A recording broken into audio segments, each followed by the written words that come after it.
Okay, so guys, thank you for joining us today, the group, I guess. For those of you that are new to the group or new to these Zoom meetings suck. I don't like them, but it gets more people involved. I'd rather be sitting in that church uptown giving a spiel, but being at the church that I used to use when COVID crazy, I don't think it's possible to use them anymore. So I'm trying to find a different place that we can meet. There are two events coming up next year. We're doing another bug out walk. That's a bug out walk practice. We walk from 96th Street all the way to the George Washington Bridge. It gives people a sense of the gear they're carrying in their bag and how long the walk is going to be, and then multiply that times like 10, right? But it gives people a fairly decent idea of the weight in their bag, their bug out bags. So you're taking your actual bug out bag and you're going on a bug out walk, right?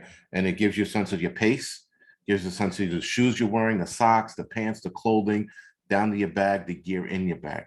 When you're done with the walk, you realize, all right, I didn't need all this shit. My bag was too heavy, or my bag was too light. Maybe I can add a couple more things in that I need, not one. Those bug out walks are often pretty cool. For those of you that are not ready to do a backpack, you can still come on the walk anyway and just get a sense of how long you're walking and how your body responds the next day. Because a lot of the times when we first started doing this, your feet were killing you. You were like, what the fuck, you know? So you knew that you had to change your footwear, or your feet just hurt because you never walked that long. So again, a nice 5-6 mile walk, it gets you thinking, what if I had to walk 30, 40, 50, 60 miles or 100, right? This also gets you thinking about how bad it's going to be when you're walking. Now we do the bug out walks now where society's still intact and we're minding our business for the most part. But what is that going to look like when the shit is down? Or you just have to get out of the city because something bad's happening, right?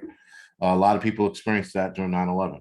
They had to walk out of Lower Manhattan home, right, to Jersey, all the way out Long Island. I mean, when they got to Long Island, they were able to take the trains and shit, but that's still a walk. That's still at the minimum, probably a 6-7 mile walk, right? With your dress shoes on or whatever shoes you had on. Some people actually had sneakers on because that's how they come to work. And then they put their shoes on at work. But other people they paid the price. Some people had to, during a blackout of, I think it was 2003, they had to walk home. And I mean, all the way home, right? So these are just good little practice walks. That's all it is. And then we're going to do a meeting downtown. I think we might do it this month, where we'll check out buildings that are fortified for if you get caught in a city like New York and there's a tsunami or some kind of outrageous incident happening, where you're going to want to stay, and the buildings in a city that are going to protect you for the short duration, not long term. And that's if you can get into the building. But I can guarantee you, if there's a incident going on, you're getting into the building. Again, it's just an idea. That's not a concrete thing because there's a lot of moving parts to trying to get into certain buildings here in the city, especially the one building downtown, which that's the building we're probably gonna start at, where it's a fortified, I mean, like, for example, if there was a zombie apocalypse, that would be the building in New York City that would survive. The gates of wrought iron. The building is old school concrete. So it's one of those buildings that I always eye, that if you had to hold a community there, that would be the building, because it's fortified all the way around. It's almost impenetrable, almost. All right, guys, so let's get on with it. So today we are talking about the Great Depression 2.0. I put that in the title. What I really meant to say was preparing for the next Great Depression, right? Again, guys, if you want to add something in it, please, by all means, raise your hands. Let me know, and I'll let you guys talk. I do not like doing all the talking, but somehow when I do these Zoom meetings, I wind up doing all the talking. So please jump in at any time. So for those of you that have heard me talk about this before, the next Great Depression, guys, is it's around the corner. I mean, let's not say around the corner. Let me walk that back. It's going to happen, right? It's just a matter of when. I hate this, I hate the fact that we've been talking about this probably for the last 10 years now, that it's going to happen, it's going to happen. But it dawned on me maybe a week or two ago that the next Great Depression is not going to look like 1929, meaning, first of all, it's going to be worse. But secondly, it's going to be a decline. So 1929, when the Depression happened, they did see the signs. But it bottomed out on a Thursday, if I'm not mistaken. Right, a Thursday morning, the market tanked, and it was a sudden thing, and it gave no one time to react. Everybody panicked, and believe it or not, only one guy threw himself off the building, not multiple people. So that over time turned into multiple people jumping off the building. Anyway, our version of the Great Depression is going to happen over time, and it's going to be a decline. It's going to be a slow decline right into it until we go, oh shit, we're in a depression. Now we're going to see steps, right? It's not going to be a drop off. It'll be drop off steps leading us to it. And when we get there, it's only when people are going to realize, holy shit, we're in a depression. Meanwhile, a lot of us who are preppers are looking at this saying, all right, this is a pretty bad deal. Let's see how far this goes. I hate to sound like gloom and doom. I really do. But we're talking about preparing for the next Great Depression because it's just a matter of time, right? And there are things in our right now that we can do to prepare ourselves, right? So we still have food on shelves. I know some places are a little bare than others, but we still have food on the shelves. We just need to start, we need to keep doing what we're doing. Can you guys hear me? Okay. Yep, I'm hearing you good. Your video's frozen right now. Yeah, my video did pause. Hold on.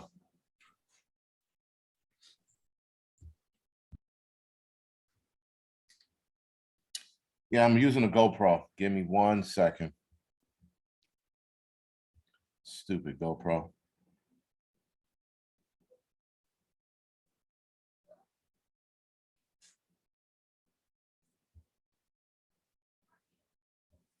All right. Well, anyway, if you guys can still hear me, we'll go with that. All right. I'm gonna shut the camera down and use this use the cam.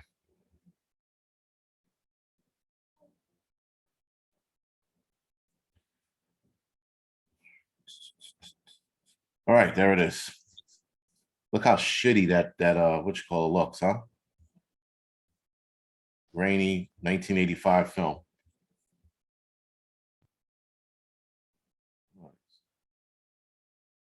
All right, there it is. Sorry about that, guys. The GoPro looks like it can only last about 20 minutes or so. Whatever. So, continue to put, your canned goods away. Continue to freeze dry your food. Canadian Prepper did a good video where he made his own MREs. I got to watch the video in depth to actually do it myself and then do the same thing here. I think, listen, guys, putting your own food away, especially for if and when the next Great Depression happens, that's going to be a saving grace. That might even be a neighbor's saving grace as well. Canned goods do last a long time. I opened up a can of tomato soup from Campbell's, condensed tomato soup, and it was from 2013. So I tasted it. I was like, all right. And I put it in the meat sauce that I was making, and it tasted fine. And we didn't die. We're still alive. None of us got sick.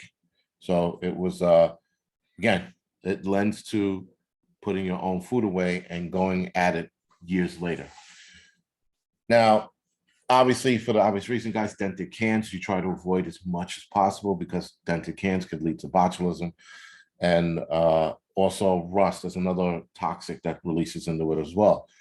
So try to avoid dented cans. And especially if you're buying cans for your preps, make sure you feel around the entire can, right? Make sure you feel for any kind of dents and things. If the dent is on the rim of the can, 9 times out of 10, it's not going to dent, it's not going to cause a problem in the can. It's usually just the rim. So you don't have to worry about it. But try to get perfect cans as much as you can. And your dented cans you should use first too. So just because they dent doesn't mean it's going to automatically be bad. You know, just try to get to that can sooner than later. I've learned that probably 1,000 times already, opening cans that we've had here that were dented, and no such problem with it. But don't wait, right? And if that's the only can that's left, I would use that can first. Freeze drying food, guys. Freeze dried food. Freeze drying your own food is very expensive. I mean, if you get that machine that can freeze dry your shit, the machine, first of all, is huge. Even they have smaller versions and it's still too big. That machine itself is what costs you a lot of the money. I mean, you'll probably wind up saving money in the long run the longer you have it, but in the short term, it's a lot of money, and the machine is noisy as shit. But if you are going to keep it around, if you're going to sell freeze dried food for yourself, like to people at a market or something like that, it's worth its weight in gold. But if you're going to use it solely for yourself, you're not going to make that money back. So just keep that in mind. And if you don't give a shit, then fuck it, buy it. But again, they are pricey and they are noisy. So for example, living in this apartment, even if I made room for one of those things, my fucking neighbors would kill me because it's that loud. We have thin walls here, by the way. So yeah, that sort of sucks. MREs, like I said, Canadian Prepper, he did a very good video on making your own MRE. I am definitely, without a doubt, going to start doing that. After I watch the video, I'm going to probably try to start it this week. And freeze-dried foods, guys. I'm sorry. Back to freeze-dried foods. I'm sorry about that. You can buy freeze-dried foods. They are expensive. So buying the machine is expensive. Buying freeze-dried foods is expensive. But they are worth their weight in gold. They are light. They need to be reconstituted with water. That's probably the only downside of it. If you don't have a well or you live in the city, your water capabilities are pretty limited if you live in the city. So freeze-dried food might not be the option you want to go with.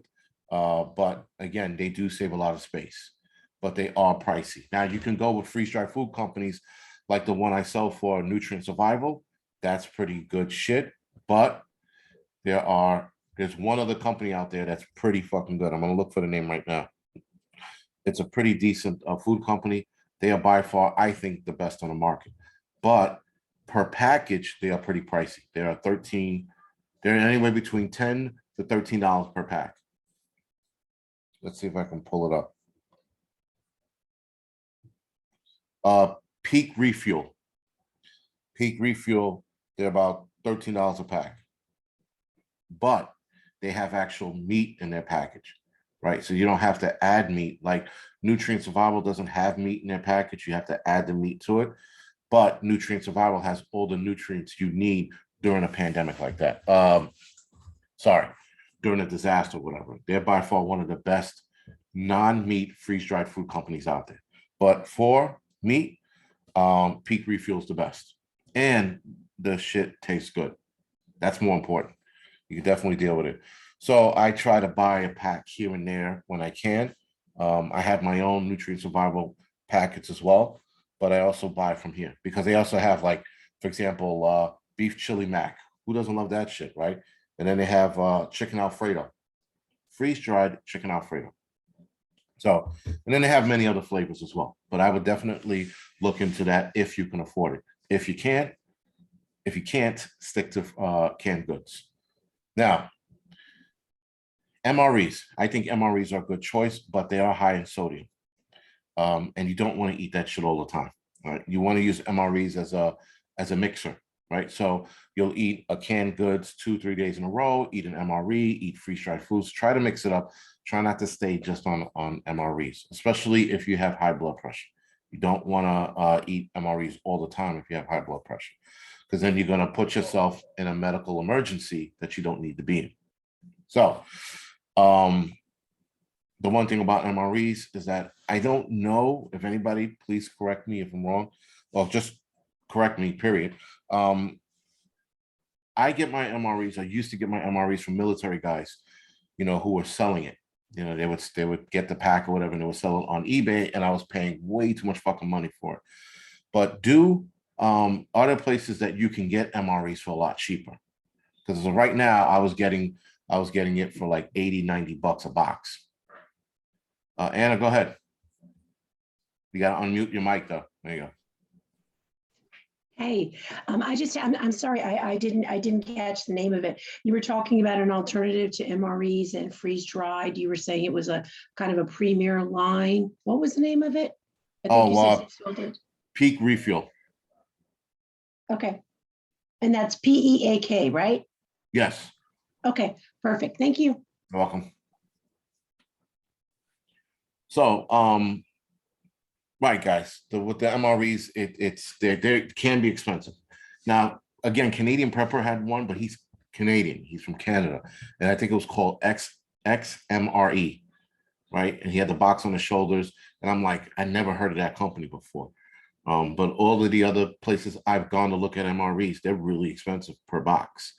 I know why military guys sell them that high, because they're trying to make money on the side. So in essence, I do pay for it because I'm trying to support them, even though I think it's a fucking ripoff. I understand what the pay they get is low, so I pay that that price. But MREs are to be considered because they last a very long time. Your canned goods, freeze-dried MREs, guys, in the right condition, which is a cool apartment, cool room, locker, storage unit, basement, whatever it is, they will last an absolutely long time. Just keep in mind, you got to keep that stuff at room temperature, if not cooler, right? If you get a hot apartment like I do here, some of my stuff I have to test before I actually eat it, because I know that it gets pretty hot in this apartment during the summertime, but it also gets freezing during the winter. I have a closet where I keep a lot of my shit that gets hot as well. I have to actually open the closet during the hot days to make sure my shit don't go bad. So those are the drawbacks of living in there's a lot of drawbacks of living in an apartment. Don't let anybody tell you otherwise. It sucks living in the city. Go ahead, Gary. Yeah, I just wanted to chime in. We're going to get to this, but you got to be careful with a lot of these MRE sellers. They sell old stuff, guys off the internet. You need to find someone reputable, and you know how to read the date code on an MRE. I'm sure you do. Right. Yes. So there is a website that teaches you about MREs. I think it's called MRE.info, I think. And they teach you how to read the dates. Yes, you have to look at the dates. Now, one of the things I did look at when I first started buying it was the dates. And the lot number on it would tell you when it was made. And there's a date on it that tells you when it was made. And a lot tells you what it is, pretty much. So if you look up the lot number, it'll tell you like what's in the box without actually having to look what's in the box. So anyway, you got to look at the dates, because he's right. They will sell you old shit. But in my experience, a lot of the guys I have bought from, they show you the date on the box so that you know exactly what you're getting and how old it is, right? If they don't show you the date on the box, especially on eBay, just do yourself a favor and ask. The guy will either send you the picture over or he'll type it to you. But a lot of the guys won't lie about that. That's the one thing. That was my experience. Mr. Khan, go ahead. Yes, I was trying to ask the question, what are MREs? I'm new to this, so I don't know some of the lingo. Okay, sorry. So MREs are predominantly military meals. It's called meals ready to eat. You'll always see, pretty much all the time, you'll see a military person carrying them. So in this MRE package, there's meals inside. So there's like one meal, which is your main. Then they have little like cookies and stuff like that, crackers and shit like that. Then some of them come with like chewing gum. The chewing gum are not in them anymore. If there's chewing gum in it, it's pretty old. And then that's pretty much it. And then there's like a fork. There might be a fork in it. There might not be. Again, depends on how old it is. So it's just like a meal that has everything inside. And it comes in this bulk, thick plastic wrap, which is pretty interesting. You want to save that wrap because it's such a thick piece of plastic, but it keeps your stuff waterproof. It's airtight, so it's something you should look into. But again, if you're gonna look into it, MRE.info. You look on that first, read and learn what you need to learn about these MREs, and then go shop around. If you have any questions, you can email me at jason@nycpreppers.com, and I can answer any questions pertaining to MREs. And I am not military. I just learned all of this stuff on an MRE website and talking to military guys as well. Thank you very much. You're welcome. All right, so moving right along, vacuum sealing, guys. Vacuum sealing your food is another good way to store your food. I did find out, though, the hard way, that vacuum sealing your rice with certain bags, if you will, plastic bags, they leave a nasty taste on the rice. Like, so when you cook the rice, you're like, ugh, it tastes like shit and smells like plastic. So one of my subscribers on the Angry Prepper channel said, why don't you just put it in a brown paper bag? Put the rice in a brown paper bag first and then vacuum seal it. And I was like, all right, not a bad idea. I haven't tried it yet, but maybe it was the plastic bag I was using, which is it's a clear see-through. It comes with food savers. Maybe that plastic bag was shitty. I don't know. But they said the brown paper bag inside the plastic bag should protect it from tasting like plastic. So I have to give that a shot. But it does preserve your food for a long time. I have meat in the freezer that's been in there for about a year or two, testing it out, and I haven't had a problem. Now, the problem with some of these plastic bags, which I hate, is that if you move shit around too much, you can pop a hole in it, and then you get that freezer burn. So I've had it happen to 2 pieces of chicken, which was a lot to throw away. So I didn't throw it away. I just cut around the freezer burn and cooked it, and we were fine. Freezer burn doesn't always mean it's bad. You just got to cut away the burn part, the shit part, and then you can eat it, right? Some people say you could get sick, but I haven't gotten sick from it yet. Maybe I just have a tougher system than others, but I wouldn't. If you're that sketchy about it, toss it. Let's see. Canning. Oh, well, this I just discovered the other day. Canning. Man, I'm gonna tell you right now, it is the shit. I am all about canning. The amount of food you can save, preserve, put away is awesome. Now, you know, a lot of you follow my channel. I've been talking about that shit for a couple of years. I'm gonna do it. And the other day, because I was fucking bored, right? Because I'm not at work anymore. I'm like, fuck it, let's give it a shot. Man, it's awesome. It is awesome how much food you can yield canning your own stuff. Now, I would like to find a kitchen and can, but again, I have to look at what places have COVID restrictions and what places don't, because I would absolutely like to do a canning workshop. You know, I just got to find a place that's going to allow us to use their kitchen.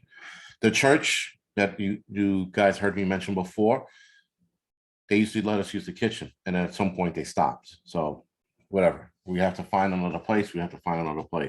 But I'm really fucking sold on it. I mean, like, holy shit, guys, get yourself a canner. You're gonna spend money buying the canner itself, and the material to go along with it, but that's gonna pay you back tenfold just in the amount of shit you're gonna put away.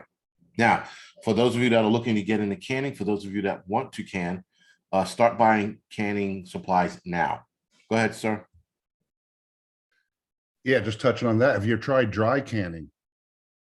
Yes, I have. I did it a week before. I did the dry canning. I haven't been in the group for a while, so I'll. No. I mean, I didn't mention it on here. On one of my shorts, I did dry canning.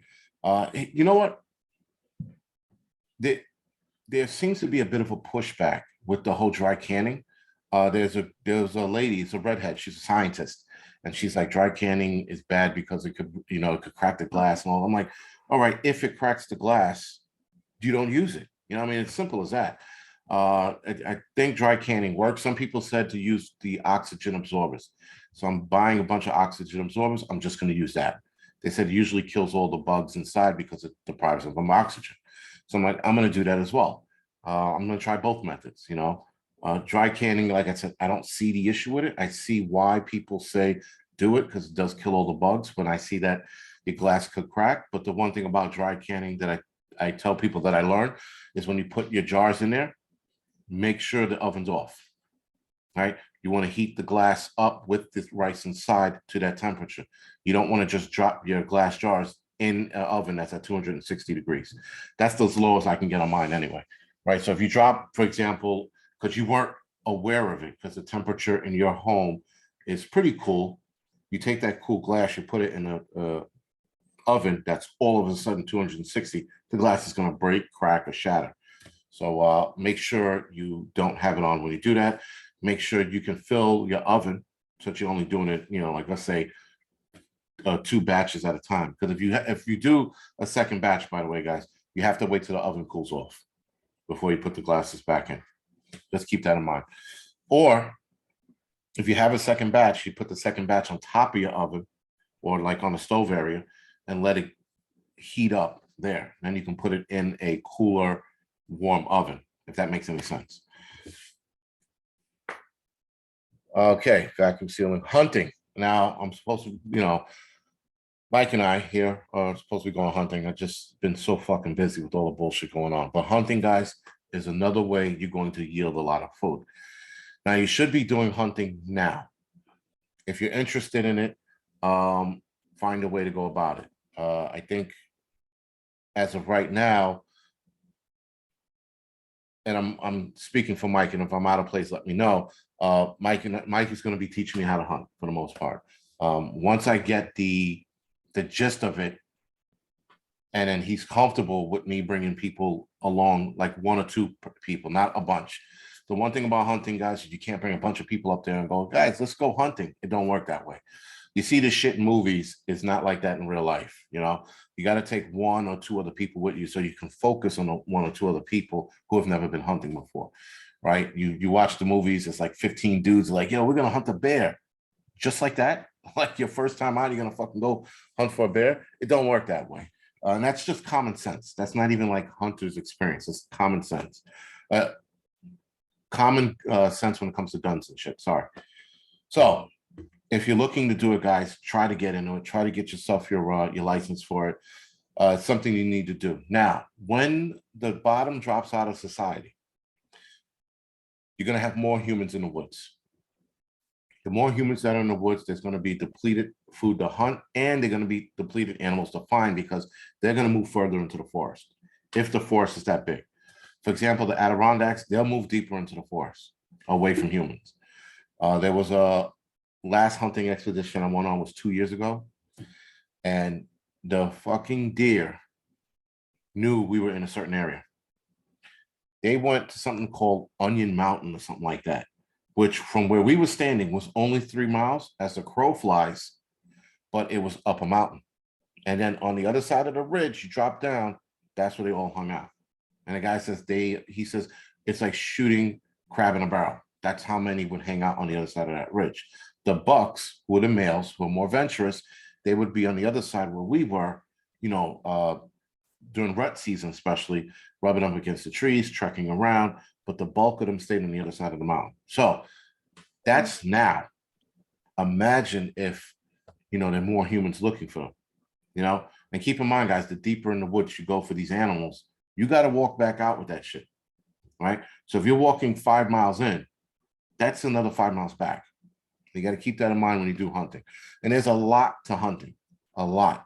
You got to go through safety first before you even think about putting a gun in your hand and going after the animal. It's not as simple as the complexity of humans today made hunting harder than it should be. Hunting is really simple and straightforward, but because people are so stupid today, especially with firearms and handling firearms, they've made hunting a lot harder. Right? Human civilization has gotten this far with hunting, surviving off of animals. But because we become so relaxed with society, because we become so, cavalier, especially with firearms, hunting has become harder with all these rules and regulations. Plus, humans have also wiped out species of animals hunting without any regulations, right? So again, if it's something you're going to do, definitely look into it. And if you take a course, which is a boring course, I was ready to fucking eat a bullet sitting through the fucking hunter's course. It was boring. It was an hour and a half drive to sit through a course to a guy who was 1,000 years old, talking about when he hunted with muskets and shit. And I'm like, he knew Davy Crockett. He told these boring stories. I was like, what the fuck? It's bad, but it's worth it, but it's bad. So just be prepared to be bored. That's all I'm going to say, especially here in New York. I know other places do it differently, but here in New York, it's super fucking boring. Go ahead, Mike. So the DEC has switched a lot of the things now because of the pandemic to online courses. Okay. My son just got done taking it's the New York State Hunter Safety course that you have to take. And he did the whole entire thing online. It was, I think it's an 8-hour class online. So if you thought it was boring in person, it's 10 times worse on the computer. Oh, shit. Thank you, Mike. Go ahead, problem. Gary. All right, on that note, and you may have covered this, like I said, I haven't been to a lot of meetings. Snare building. It's a great way to hunt without expending any calories. Yeah, so Gary's right. I'm looking to get my snare license, but there was this one class and it's way the fuck upstate New York. And I mean, like, I'm you know what, Mike, you know what, now that you mention that, maybe it's if it's online, then all I have to do is sit online and do it. But if I'm not mistaken, I think they needed you to be hands-on with the snares, if I'm not mistaken. No? I don't know how that works. Yeah, I think that's a trapping license that would fall Okay. under trapping. So there may be an understudy program or something for that. Okay. I'm not really sure. I'll have to look into it for you guys and see what I can find out. My uncle's a licensed trapper, so Okay. I'll see what I can find out. And I have a stupid question for Mike. Sure. All my hunting I've done is in Arizona, and that's getting old and expensive. So DEC website is not that helpful to me. You got to dig through stuff. I know you need a license to hunt deer in New York. Do you need a tag? Yeah, that comes with your license. When you get your license, you get a printout of the different tags and things that you buy into. There used to be classified as like a sportsman or a super sportsman license like that, but now they do everything a la carte. So you get a big game license, a small game license, your fishing license, all of those different things come with your license. And to get everything, it cost me about $100 a year for all of the tags. That's great. Out of state elk tags in Arizona are like 600. So I'm going to start going local now. I'm out of money. All right. Thank you for that, both of you guys. I appreciate it. All right. So, guys, here's the rub. One, preparing for the next Great Depression, there's a couple of things you might want to look into. You might want to also look into bartering items, right? So obviously ammo goes without saying. I know a lot of us who live in the city, we really can't purchase ammo, but if you know a friend or a buddy, by all means, try to get yourself on some ammo, especially if you live upstate. Here in New York City, it's not really, I don't know, maybe it's not conducive, but you do have people that might want to buy ammo here in the city. Liquor and cigarettes are going to be big sellers here in the city, right? As far as bartering goes, especially liquor. I mean, I have a fucking bar over here. It's an accidental bar of nothing but whiskey. But yeah, if like whiskey would be some of the things that sell. I'm actually drinking some of it too. So not a good example, but people will buy. Now, here's the thing you can do with liquor. Being that people are going to want to trade it, try to find yourself smaller bottles and take the liquor and pour it in the smaller bottles so you can sell more, right? Why sell a bottle of Gentleman Jack, for example, right, with one bottle when you can pour it in smaller bottles and probably get away with selling it and making more money out of that one bottle? Sort of like the clubs and the bars do here in the city, right? They buy a bottle for $12 fucking. They charge you $12 for one drink. They just made their money back on the one fucking bottle. So you do sort of the same thing during the bartering, right? You take this, oh, I got this Gentleman Jack here. Oh, what do you want for it? And then someone was like, well, I'll give you a pack of cigarettes for that. And, and the guy goes, yeah, and then even then when you sell them cigarettes, I would sell cigarettes in loosies. I wouldn't sell whole packs. I'd sell them like 3 at a bundle or some shit like that. Make it worth it for you to barter with somebody else. Food's going to go without saying, guys. You're definitely going to be able to barter a lot of food. That's why canning goes back into bartering of foods. You put I don't know, some kind of soup, if you will, in a smaller jar, and you sell that off, or you barter it off, sorry, right? That's going to go a long way. So if you get into canning, try to get into like pints, bartering that off instead of those giant quart jars, right? Is quarts more than, yeah, right, quarts. So try to go into something smaller, and you can sell that off and make money or barter with it as well. Metals, precious metals, gold, silver. I'm not a big fan of that shit because me personally, I can't eat that shit. I know guys are like, yeah, I got my gold, I got my silver. But I'm like, that shit, listen, if you come to my table and you got gold and silver, I'm like, yo, shit's useless to me. I can't fucking shoot gold and I can't fucking eat it. So it would be pointless to me. Some people are like, yeah, but it could be the new currency coming back or whatever. I'm like, whatever, like, again, I wouldn't trade it, but for those of you that are interested in it or have gold and silver, by all means, buy it. I do have a piece of silver. You know what? I don't even know where the fuck that piece of silver is. Now that I just said that, I have no clue where it is, but it's in the house somewhere. But that's me. That's my personal opinion on the matter. I know that you can get gold and silver, and if society starts to come back, now you have something to jump into the arena with. You could look at it that way. But if society collapses, guys, I don't think I want to buy back into society. So again, that's my personal opinion. Gear. Depends on the gear, guys. You can barter it as well. A backpack, some kind of cooking utensil, camping cooking utensils, those little pots that Stanley sells, or the pans that they sell. What is it? Tents, hammocks, backpacks, things of that nature, right? Those are things you can barter with as well. Mike here had a prepper yard sale, and though there wasn't a lot of bartering going on, people were buying shit. People were buying old school gear. One of our buddies, Al, had a bunch of shit there, and people were buying stuff from him. We even had a table there where people were just reaching out of it and buying shit out of there. And who were the two guys? I can't remember his name. Big guy. He was a Marine. Ed. Ed. Ed, Yes. the militant farmer. Yes, the militant farmer. Right. Okay. Yep. He had a lot of shit on his table too. And he sold a lot, but he also gave away a lot of stuff. In harder times, we're not going to be giving shit away. Ed's a nice guy, so he gave a lot of stuff away. But in harder times, you're going to barter, guys. Here's another thing that you can barter with too, that a lot of people don't consider. I just recently, because I have a car parts. If you can get your hands on certain car parts, you can absolutely barter that, especially if the guy is a mechanic. He's going to want to barter, like a fuel injector or I guess a radiator. I don't know why you would have that in your house, but cans of oil, fucking tires, anything that belts for your what the hell? What is that for? Trannies and shit like that, right? Things like that, guys. Transmission fluid, things like that you can have on the side, and it has to be common items. Now, here's the problem with that. The car parts. The newer cars are going to be way harder to either A, get those parts for, and B, have anybody fix it.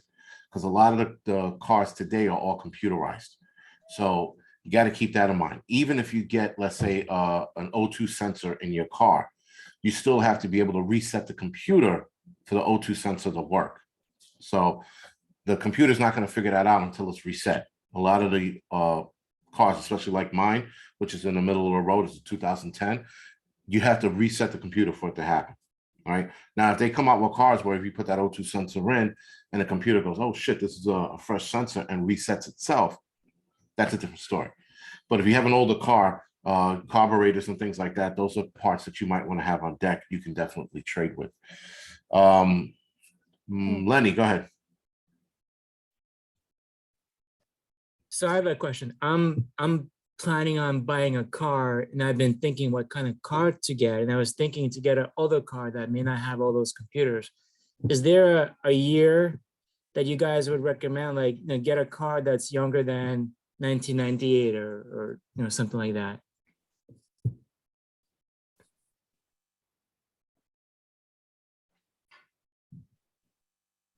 Personally, I would recommend a 1995 or older, that's when the OBD2 system was started to be installed in cars. And they can't be plugged into the computers. They're not as computerized as the modern cars. So 95 and back is older as far as I'm concerned. Thank you for that. Right, so he answered that question. I was like, shit, I'm thinking way older. I'm like, something from the 70s, you know, but yeah, 95 makes sense. Because I'm not a car guy, so I have to depend on other people to let me know. Like, that would be a backup car, by the way. Like, if I got a backup car, it would be a 95 and older. My main car, I want to have fun. I don't want to hit every bump or roll over an ant and feel it, you know? I want to be able to enjoy my car. So my backup car would definitely be something older, which is a good idea, Lenny. All right, here's the other thing about getting ready for the Great Depression. A lot of people do not address this issue. You know, and I'm going to do a video on this, obviously, but one of the things people are not preparing for when it comes to the Great Depression or any kind of disaster is psychological. A lot of people seem to think that just because you have all of these things, because you're prepared, because you have canned goods and your first aid kit and your guns and shit like that, that you are mentally prepared for the fucking storm that comes behind this. Case in point, this COVID bullshit that we're in. At one point in time, I remember thinking this is fucking bullshit and how, you know, what's going on, yada, yada, yada. And then I just started doing some simple research and then thinking, all right, this is bullshit. We are in this bullshit, but they are psychologically stressing everybody out. They're doing it again with the Omicron variant. They're stressing people out with this bullshit. With a South African doctor who's been dealing with this for a couple of weeks and already said, it's mild, don't worry about it. It's like the common cold. In some cases, might be a little worse, like the flu. That's as high as it got.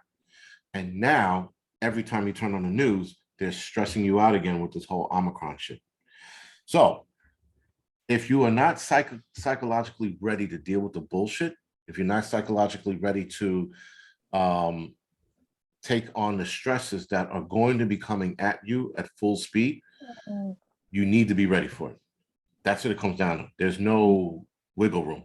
You have to be ready for the psychological stresses that are coming with us. And it's only going to get worse. All right. So now, for those of us that live in New York, I hope you guys are paying attention to the bullshit, because that's all it is, guys.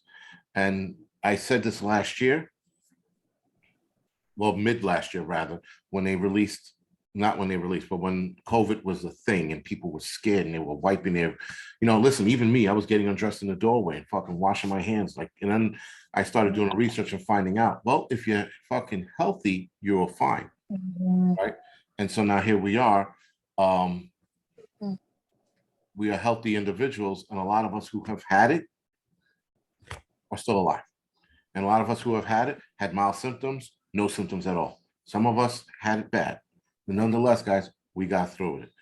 If you look at the death rate of this thing, it's a 1% chance of you dying from it. 1%. Right? You probably have well, I wouldn't say that, but yeah, no, sorry. Yeah, you probably have a greater chance of getting shot and or robbed here in New York City than dying of COVID. That's how bad crime is here. And yet people are still going outside, partying, walking around the streets late at night, getting robbed, mugged, beat up, disrespected, punched in the face.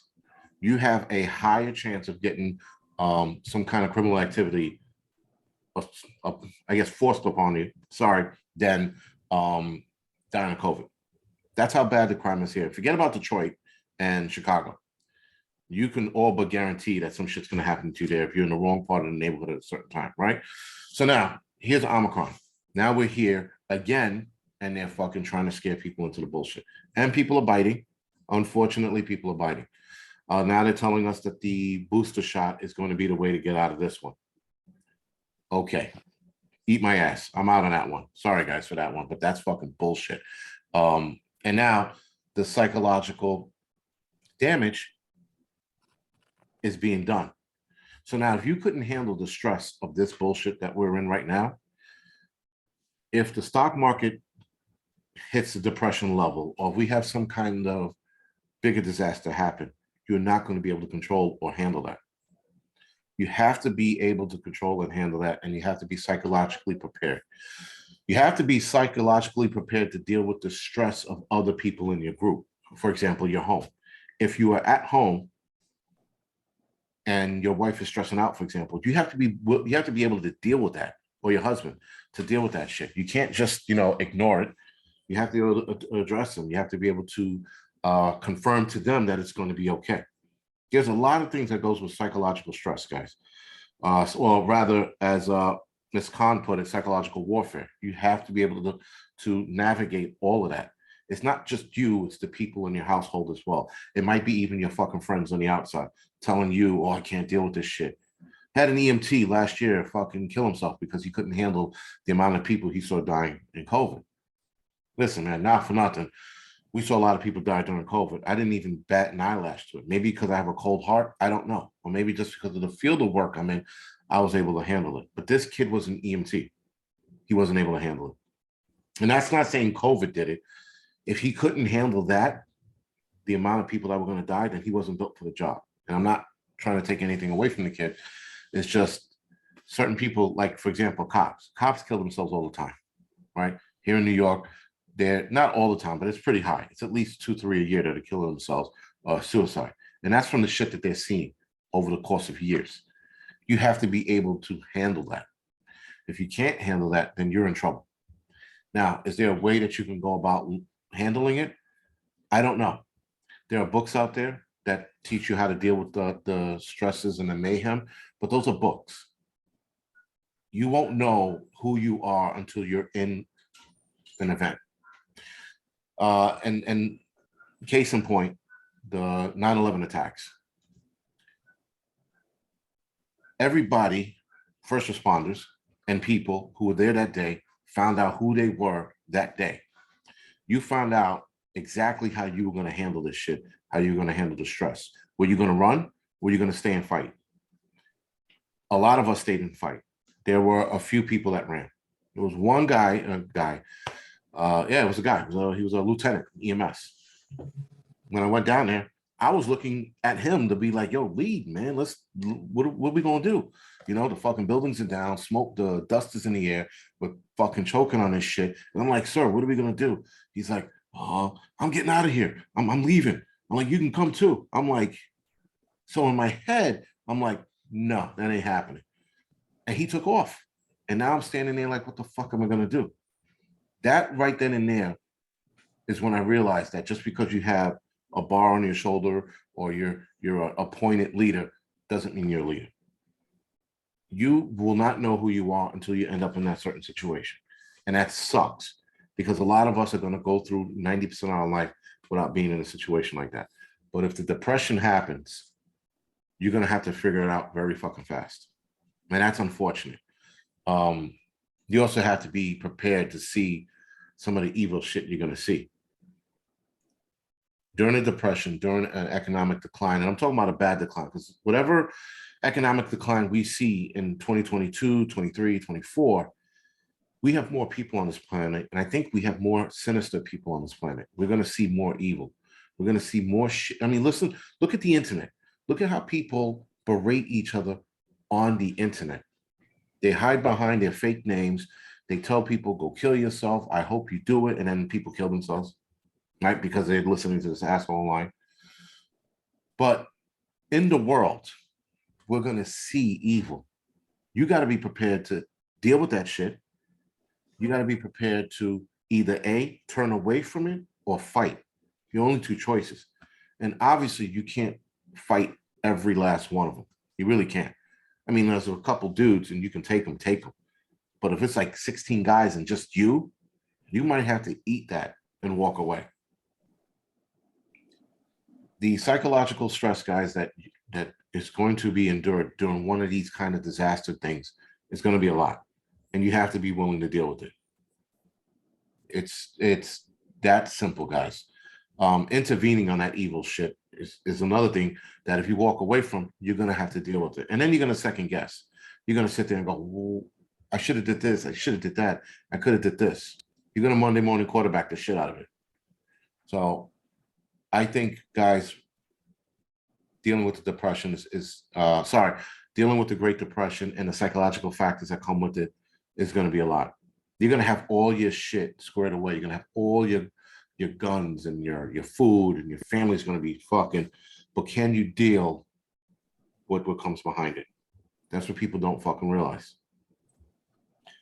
So the Omicron variant, I touched on that, right? Like I said, I think it's bullshit. It's another panicking button that they're trying to have people push, and people are pushing it.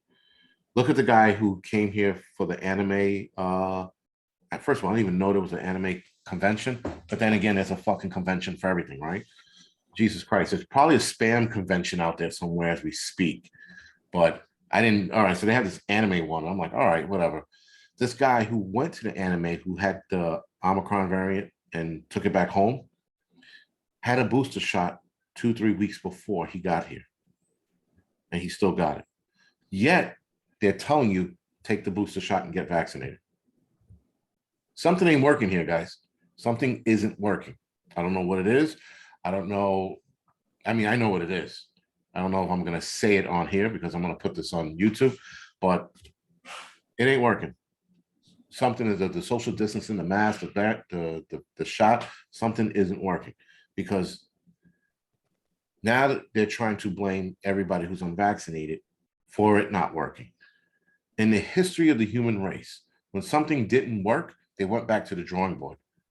But in this case, they're not going back to the drawing board. They're blaming the unvaccinated. They're like, those motherfuckers over there, that's those guys. They're the reason for this shit. Here we are, taking the blame. A lot of us who are taking the blame. So I just see nothing but bullshit. But it still doesn't change the fact that we might be seeing lockdowns behind us, right? So whether you think it's real, whether you think it's fake, it's irrelevant. You know, everything I said was irrelevant because we could be seeing more lockdowns. Looks like Hochul is thinking about she's talking about lockdowns. De Blasio is talking about lockdowns. They're going to implement more restrictions now. They're talking, de Blasio mentioned it today, this morning. For you to eat inside a restaurant now, you might have to have a booster shot. Restaurants here in New York City were flipping the fuck out when he mandated what he mandated. Now you're telling people they have to get a booster shot. And you know how many people are not on board with the booster shot?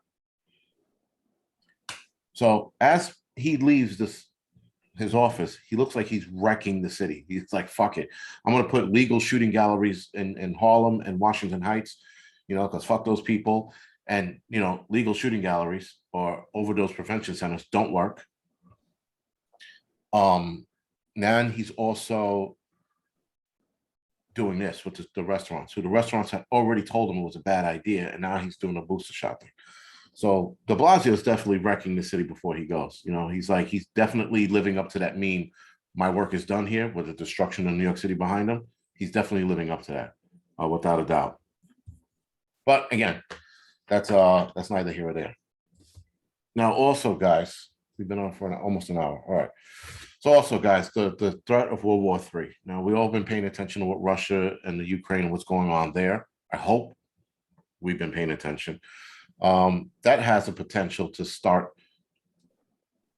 the motion heading into World War III. I don't think that the Ukraine and Russia is going to kick it off. I think there's going to be levels of it that's going to lead us in that direction. I mean, we're headed in that direction already.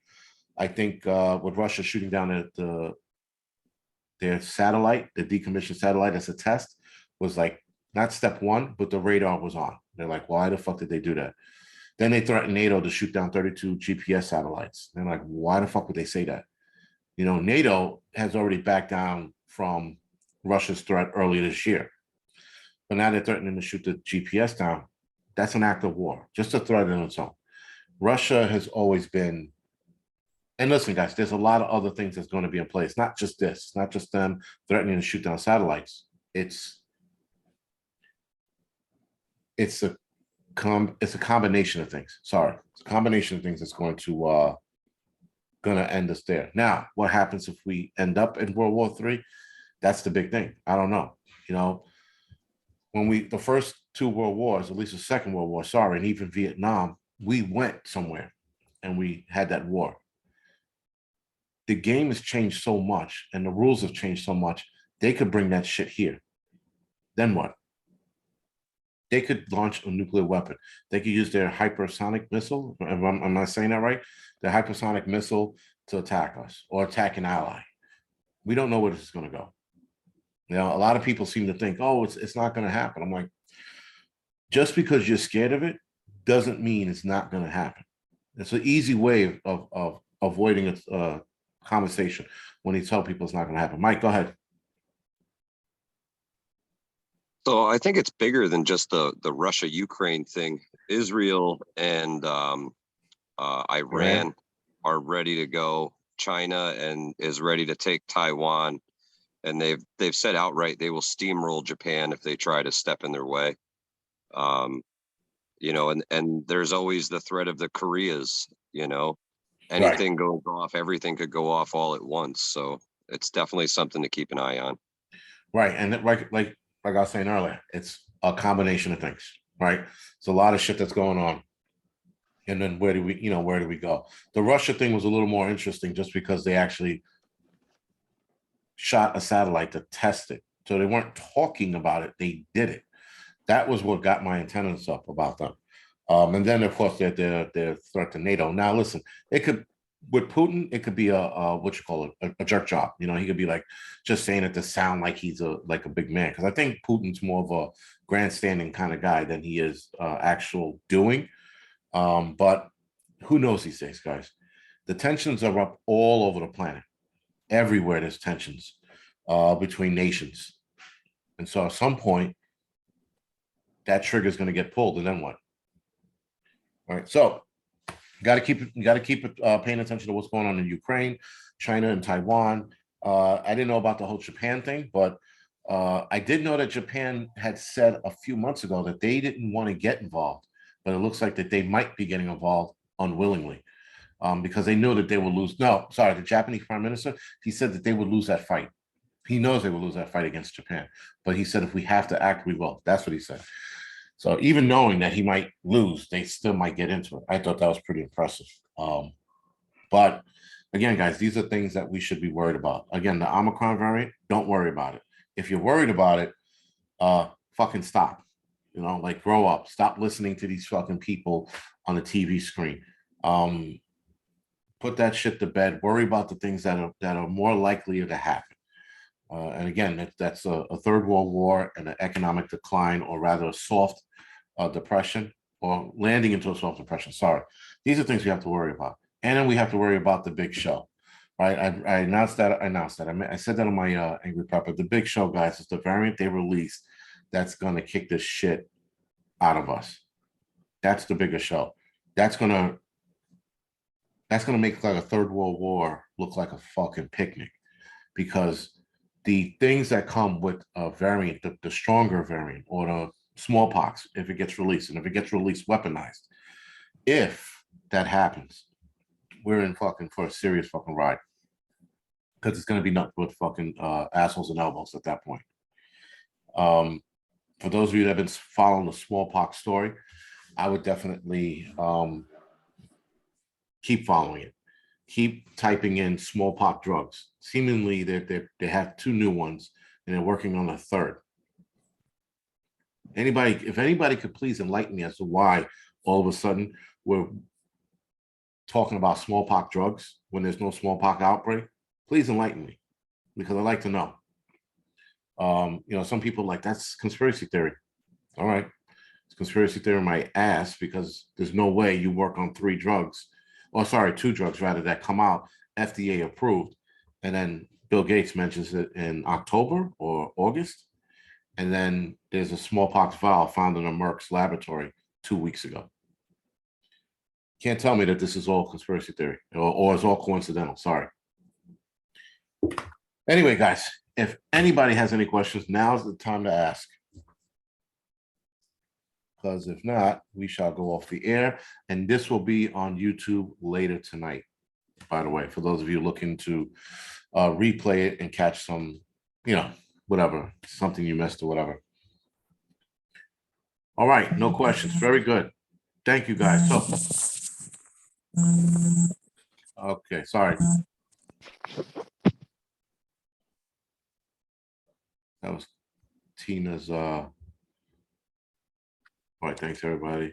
I got it. Yeah. Meet you all. Hello? Nice meeting you all. Okay, thank you, Mr. Khan. Yes, nice meeting you guys too. All right, guys. So other than that, I will definitely we'll definitely have another meeting. The building one I gotta work on a little bit, but we're definitely gonna have another Zoom meeting later this month. And then it'll be the last one for the year, obviously, and then we'll work on next year. Next year, guys, I want to have a bug out weekend. I want to have a bug out weekend. Gotta pick an area.